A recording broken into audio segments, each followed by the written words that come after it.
Welcome to our channel. Today we how to log into Glassdoor account, reviews and job listings step by step clearly. Open your web browser on your computer or phone.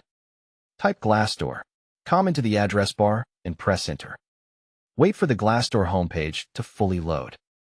Look at the top right corner of the page for the sign in button. Click sign in to open the login page. Choose the login method you want to use, such as email, Google, or Apple. If you choose email, click the email option to continue. Click inside the email field and type the email address linked to your Glassdoor account. Click inside the password field and type your password carefully. Double-check that caps lock is not on to avoid password errors. Click the sign in button to submit your details. If a security check appears, complete the CAPTCHA or verification steps. If you see an error message, retype your email and password slowly and try again. If you forgot your password, click the Forgot Password link on the login page. Enter your email address and submit the password reset request. Open your email inbox and find the Glassdoor password reset email. Click the reset link in the email and create a new strong password.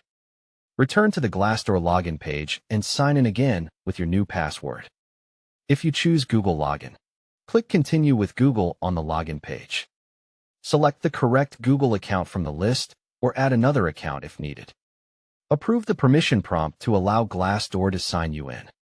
If you choose Apple Login, click Continue with Apple and enter your Apple ID details. Complete any two-factor authentication code if your account requires it. After login, confirm you are signed in by checking for your profile icon or name. Use the search bar to find job listings by title, company, or location. Click Jobs to browse openings and apply filters like salary, remote, and experience level. Click Companies or Reviews to read employee reviews and ratings for employers. If you are on a shared device, click your profile and choose Sign Out when finished. Don't forget to like this video and subscribe to our channel for more step-by-step tech guides.